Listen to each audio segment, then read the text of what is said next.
So you know that feeling when your alarm goes off and you're just like, ugh, 5 more minutes. Yeah, totally. We've all been there. And then on top of that, you're also maybe craving a little something, like, I don't know, a warm croissant or maybe some tteokbokki. Ooh, Tteokbokki, that's a good one. Right, like this weird mix of just wanting to stay in bed, but also really wanting something delicious. It's a very specific mood. Totally. Yeah. And that kind of push and pull is actually what we're going to be diving into today. Sounds intriguing. Yeah. We're going to be talking about Baek Sehee's book, I Want to Die, but I Want to Eat Tteokbokki. Oh, wow. I've heard of this. It's a South Korean bestseller, right? And get this BTS recommended. Yeah. So, it's got to be good. Definitely adds to the intrigue. So the book itself is really fascinating. It's basically structured around Baek Sehee's therapy sessions over like 12 weeks. Oh, interesting. So we're getting like a first-hand look into the therapy process. Yeah. But here's the thing. It's not just straight up transcripts of the sessions. She also includes her own audio notes and reflections. Oh, wow. So we get like her unfiltered inner monologue on top of the therapy dialogue. That's got to be insightful. It is. And one of the big things the book really grapples with is what Baek Sehee calls her depression. Okay, so we're diving into the complexities of mental health. We are. And it's important to note how she frames it. It's not always this like overwhelming, crushing sadness. Yeah. It's more of this like constant low mood, Hmm. kind of ever-present anxiety, and a lot of self-doubt. A more subtle but persistent struggle. I can see how that could be really draining. Absolutely. And here's the thing that I find so interesting. She's a successful social media director. Whoa, really? Yeah. Like she's working at a publishing house projecting this image of like composure and everything. Huh. So there's this contrast between her outward success and her internal struggles. Exactly. It makes you wonder how much energy goes into maintaining that kind of facade. Oh, yeah, definitely. Like the emotional labor of keeping it all together while feeling so much inner turmoil. Right. And that's where I think a lot of us can relate. Like she starts asking herself these questions like, is this just what life is like? That's such a relatable feeling, that sense of unease, like maybe something's not quite right. Yeah, but is it just normal? Like, is this just how everyone feels? Totally. And it's that questioning that often leads people to seek help, right? To figure out if what they're experiencing is within the realm of normal or not. Exactly. Yeah. And that's a big part of what we're going to explore in this deep dive. We're going to really immerse ourselves in Baek Sehee's world as she reveals it through these recordings. Sounds fascinating. I'm really curious to see what kind of picture emerges from her audio notes and those therapy dialogues. Me too. And we really want to understand her as a character. Yeah. Like what makes her tick. Definitely. Getting into those deeper motivations and those recurring patterns in her thoughts and interactions. Right. And of course, we want to identify those key takeaways. Yeah. What are the big aha moments in her journey? The turning points and those shifts in perspective. Exactly. And we'll definitely touch on any critical perspectives that have emerged around the book and her therapy process. Okay, so considering all sides of the story and the different interpretations. Exactly. And ultimately, what does her story mean for us? Like, what can we take away from her experiences that might resonate in our own lives? That's a great question to keep in mind as we delve into her world. Okay, so going back to what we were talking about earlier, that central conflict of feeling depressed but still having desires, Yeah. like even wanting to eat a tteokbokki. Right. It's that contradiction that immediately grabs you in the title of the book. Yeah, it's such a human thing, right? Yeah. Even when we're at our lowest, we still have those little cravings and things that spark our interest. Totally. It kind of challenges the idea that depression is just like a complete shutdown of all emotions. Yeah, it's much more nuanced than that. It's like Yeah. you can be struggling but still find enjoyment in certain things. Exactly. And that really comes through in her audio notes, too. Like, she's honest about that mix of feelings. She is. And then we have this whole other layer, the contrast between her outward presentation and her inner turmoil. Right. Successful career, seemingly put together, and yet battling all this anxiety and self-doubt. Right. The book, especially through her notes, really emphasizes how much effort she puts into maintaining that calm exterior. You can almost feel the exhaustion in her voice as she describes it. It's like this constant performance. It is. And in her reflections, she talks about how this facade actually impacts her relationships. Ah, so it creates a barrier to genuine connection. Exactly. Because to really connect with someone, you have to be vulnerable. You have to let them see the real you. And that's terrifying when you're so used to hiding your struggles behind a mask of composure. Totally. It's like a vicious cycle. I can see how that could lead to a lot of loneliness. It does. And then she keeps coming back to these questions in her notes. Is this just what life is like? It's like she's seeking reassurance, but also maybe bracing herself for the possibility that this unease is just the norm. Right. It's a really vulnerable place to be. It is. Okay, so let's dive into some of those deeper struggles that she reveals in her audio notes. What are some of the recurring themes that emerge? Well, one of the biggest ones that jumps out is this constant self-comparison and her really low self-esteem. Ah, okay. So we're getting into those negative self-perceptions, Yes. And it's not just a fleeting thought. It's like a dominant pattern in her thinking. like a constant measuring stick that she's holding herself up to. Exactly. And as she puts it in her notes, she always finds herself lacking. Ouch. That's got to be painful, like constantly feeling like you're falling short. Yeah. And it's so tied to this belief that she's standard and ordinary. And for her, those words don't feel neutral. They carry a lot of negative weight. They do. But at the same time, there's this yearning desire to love herself. So there's this tension between her negative self-perception and her longing for self-acceptance. Right. It's like this internal battle. I feel ordinary, therefore I'm unlovable, but I desperately want to love myself. That's a powerful conflict to be grappling with. And I'm curious, does she explore where those feelings of low self-worth might stem from? She does. In her reflections, she connects it back to her upbringing. Okay, so we're getting into some of the roots of those deeper struggles. Yeah. She talks about how her mother would constantly emphasize their family's poverty. Oh, wow. So there's this underlying shame associated with their financial situation. There is. And she talks about how that really impacted her from a young age. It makes sense that those early experiences would shape her sense of self-worth. If you're constantly being reminded of your family's lack, you might internalize that as a personal failing. Yeah. And it goes beyond just finances. She also mentions her father's violence within the family. Oh, gosh. So there was a lack of stability and safety at home. There was.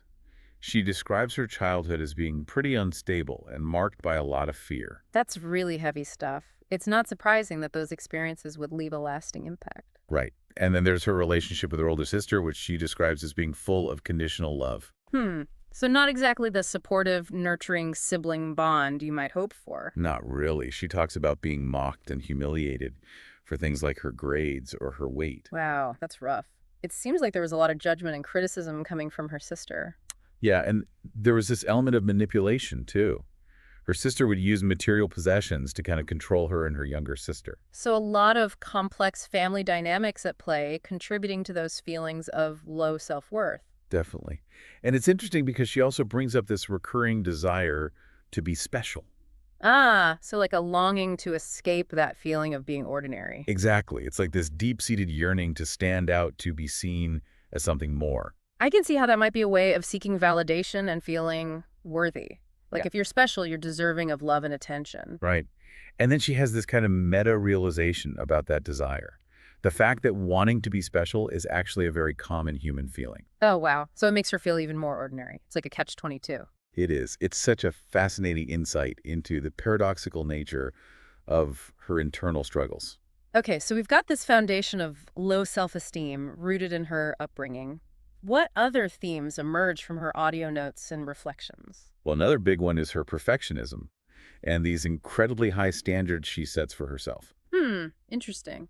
So not just striving for excellence, but like an almost impossible level of expectation. Yeah, it's not just about doing well. It's about this need to be perfect, like a perfect robot, as she describes it. That's a pretty striking image. It suggests a lot of rigidity and pressure. And it leads to a lot of anxiety, especially around the idea of inconveniencing others. Ah, so she's constantly worried about being a burden. She is. And it gets to the point where any perceived imposition triggers this intense anxiety and even anger. Wow, so it sounds like she's projecting those incredibly high standards onto everyone around her. Yeah, it's like she expects everyone to operate at that same level of perfection, which obviously isn't realistic. Of course not. And it creates a lot of tension in her relationships, I imagine. It does. And it's interesting because in her reflections, she realizes that some of these ideals weren't even hers to begin with. What do you mean? Like they weren't based on her own authentic experiences or desires, Yep. but rather adopted from external sources. Ah, I see. So she's internalized these expectations from the outside world without really questioning if they align with who she truly is. Exactly. It's like she's living someone else's idea of a perfect life. Okay, so we've got the self-comparison, Mhm. low self-esteem, the perfectionism. Anything else? Oh, yeah, there's more. Another big one is her intense self-surveillance and sensitivity to what other people think. Ooh, that's a tough one, like constantly feeling like you're being watched and judged. Exactly. And she describes it so vividly in her notes. She says it's like being under CCTV surveillance in her own mind. Wow, that's such a powerful image. It Yeah. really captures that feeling of constantly monitoring yourself in social situations. Yeah, and it leads to her overanalyzing everything you know, Mhm. replaying conversations in her head, picking apart every word. That sounds exhausting. It is. And if she thinks she messed up even slightly, she feels this overwhelming shame. I can relate to that on some level. We've all had those moments where we replay a conversation and cringe at something we said. Right. But for her, it's like this constant thing. It's really taking a toll on her mental well-being. It makes sense, though. When you don't feel secure in your own self-worth, you rely more on external validation. Yeah, and that's a big part of it for her. She puts so much weight on what other people think Yeah. because she lacks that inner sense of self-satisfaction. It's like a vicious cycle. The less you value yourself, the more you seek approval from others. And it gets even more complicated because she also describes being really emotionally sensitive and empathetic. Oh, so like easily absorbing other people's emotions. Yeah. And sometimes it goes to this extreme where she'll even make up stories to try and relate to people. Whoa, really? So she's resorting to dishonesty to try and connect. She is. And she talks about how much guilt she feels afterwards. It's like a self-sabotaging pattern. Yeah. That's a really good point. It highlights how low self-esteem can drive those self-destructive behaviors. It does. Okay, so moving on, another theme that comes up a lot is her black and white thinking. Ah, so a tendency to see things in extremes. Yeah. Like everything is either good or bad, right or wrong. There's no middle ground. I can see how that would amplify her emotional experiences. Like if you can't see the shades of gray, everything feels more intense. Exactly. And it creates a lot of internal conflict. Okay, so we've covered a lot of ground here. Are there any other notable patterns or struggles that she reveals in her audio notes? Well, there's this really interesting observation that her psychiatrist makes about a potential victim complex. Ooh, that's a heavy one. Like, So he's suggesting that she might have a tendency to see herself as a victim of circumstances. yeah, and the book encourages her to explore where that might come from, how her past experiences might have shaped that perspective. It's a really valid point. Past trauma and difficult experiences can definitely influence how we see ourselves and our role in the world, Right. And it can be challenging to break free from those patterns of thinking. especially if they've become ingrained coping mechanisms. Exactly. Another interesting struggle she brings up is this tendency to equate affection with influence. Hmm. That's an interesting one. So, like, feeling safest in relationships when she has some kind of control over the other person. Yeah. It's like she needs to feel like she's having an impact on their emotions or actions to feel secure. I can see how that could create some unhealthy dynamics. Like, it's not a truly reciprocal relationship if one person feels the need to be in control. Right. And it might stem from a fear of genuine vulnerability. Hmm. Like if she can't influence the other person, she's afraid they'll reject her. Like, she needs that sense of control to feel safe enough to open up. Yeah. And throughout all of this, there's this underlying desire to hide her vulnerability. Ah. So, all those insecurities we've been talking about, she wants to keep those hidden from the world. She does. She's terrified that if people see her flaws, they'll reject her and abandon her. It's like she's built up these walls to protect herself from getting hurt. And it's so interesting because she recognizes her own ability to accept imperfections in others, but she can't extend that same grace to herself. That's a common struggle, I think. We're often much harder on ourselves than we are on anyone else. We are. And the book also touches on her experiences with shame, particularly around her family's financial situation. Oh, so that early experience of poverty is still having an impact on her. It is. She talks about how she used to lie about it to other people. It makes sense, though. When you're young and you feel like you're different or lacking, it's natural to want to fit in. Right. And on top of that, there's this constant internal battle she's fighting. What do you mean? Like she's always criticizing herself and putting herself down. Ugh, that sounds so draining, like a never-ending cycle of negative self-talk. It is. And it's actually hindering her growth, How so? because she's so focused on her flaws, she doesn't have the energy or the self-belief to work on improving. It's like she's stuck in this self-fulfilling prophecy of negativity. Yeah, exactly. Another important aspect that comes up is how her mood fluctuates and how that impacts her perception of everything. Oh, that's a big one. The power of our emotional state to color our experiences. Right. She recognizes that how she's feeling really influences how she interprets events, but she struggles to control those mood swings. It's like being on this emotional roller coaster and not knowing when the next drop is coming. Totally. And then there's this whole thing about comparing herself to others. Ah, yeah, the classic social comparison trap. Right. She talks about feeling intimidated by people's educational backgrounds and achievements. I think that's something we all struggle with. To some extent, social media definitely doesn't help. True. But what's interesting is that she also admits to sometimes feeling superior to others. Really? So it's not just about feeling inadequate. No, it's more complex than that. It's like her sense of self is constantly fluctuating based on these external comparisons. So she hasn't found that solid inner foundation of self-worth yet? And it's at this point that her psychiatrist gives her some really interesting advice. What does he say? He encourages her to stop comparing herself to others and instead focus on comparing herself to her past self. Ah, that's a great point. It's about recognizing your own progress and growth rather than getting caught up in those external comparisons. Exactly. And you can see that this advice really resonates with her in her later reflections. It makes sense, though, because it shifts the focus inward. It's about valuing your own journey rather than trying to measure up to some external standard. Right. Now, unsurprisingly, all these internal struggles we've been talking about have a huge impact on her relationships. Yeah, I can only imagine. It's hard to truly connect with others when you're battling so much inner turmoil. And she talks about feeling a lot of anxiety when it comes to forming close connections. Why is that? Well, a big part of it is this fear that she'll be found ordinary and boring. Ah, so it ties back into that low self-esteem. She's afraid of being rejected if people see her true self. Exactly. And she also recounts experiences of feeling misunderstood by friends or losing contact with them over time. Ouch. Those experiences of disconnection can be really painful, especially when you're already feeling insecure. They are. And it can become this self-fulfilling prophecy, like she expects to be rejected, so she withdraws, and then the relationships actually do fall apart. It's a tough cycle to break. It is. And then, in another one of those contradictions that makes her feel so human, she admits to both enjoying and being annoyed by attention from others. Oh, wow. That's so relatable, like wanting to be seen, but also feeling uncomfortable with the spotlight. Yeah, it's that push and pull of needing validation, but also fearing judgment. I think we all feel that to some extent. It's a very human ambivalence. Totally. And finally, a big part of her internal struggle revolves around her appearance. Okay, so body image issues come into play as well. They do. She expresses a lot of dislike for her own face and is constantly worried about being perceived as ugly. That's so tough. It's hard enough to deal with those insecurities internally, but when you feel like the whole world is judging you, it's even worse. It is. And she even talks about feeling jealous when other people receive compliments about their looks. It shows how deeply ingrained those insecurities are. It's not just about feeling bad about yourself, it's about feeling bad in comparison to others. Exactly. And the fact that she tries to hide this obsession with her appearance, even though she presents herself as being honest and open about other things, speaks volumes. It highlights the power of those societal beauty standards and how much shame can be associated with not meeting them. Right.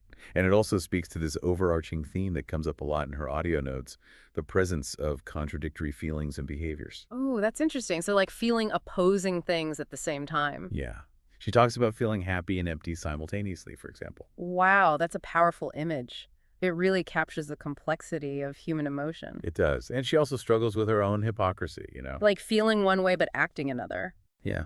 For example, she talks about supporting feminist ideals, but then having negative gut reactions toward certain women. That's such an honest and vulnerable admission. I think a lot of us can relate to that on some level. Totally. It's like that gap between our intellectual beliefs and our emotional responses. Right. It takes a lot of self-awareness to acknowledge those inconsistencies within yourself. It does. Now, as we move through the book, and particularly in her later notes, we start to see some real growth and some key takeaways emerge. Okay, so we're shifting gears now to focus on her progress and the positive changes. Yeah. One of the big realizations she has is that it's okay to have contradictory feelings. Ah, so she's learning to embrace that complexity within herself. She is. It's a big step towards self-acceptance. Absolutely. Because fighting against those mixed emotions only creates more inner turmoil. Right. She also starts to understand that revealing her darkness is just as important as revealing her light. So like embracing all parts of herself, the good and the bad. Exactly. It's about recognizing that her struggles are part of what makes her whole. And that's crucial for building authentic connections with others. Yeah. You can't have real intimacy without vulnerability. Totally. Another big takeaway is the importance of becoming independent from her sister, both financially and mentally. So breaking free from that dynamic that was so detrimental to her self-esteem. Right. It's about creating her own space and finding her own voice. That's such an important step in any healing journey, establishing those healthy boundaries. And she describes this incredible feeling of liberation when she finally expresses her discomfort to her sister. Wow, so she actually confronts those unhealthy patterns head on. She does. It's a huge moment for her. And you can hear the relief in her voice when she talks about it in her notes. It's like a weight has been lifted off her shoulders. It is. Her psychiatrist also plays a role in challenging her negative self-perceptions, but in a really gentle way. How does he do that? He'll often respond to her self-criticism with these simple but profound questions. Can you give an example? Yeah, like she'll say something negative about herself and he'll just ask, because you're a good person. Wow, I love that. It's like he's holding up a mirror to her own judgments and making her question those harsh beliefs. Exactly. And she starts to realize that her tendency to judge others so harshly might actually be a reflection of her own self-criticism. That's a powerful insight. The way we see the world often reflects our own inner state. Right. And it's not about excusing bad behavior, but it's about understanding where those judgments might be coming from. Totally.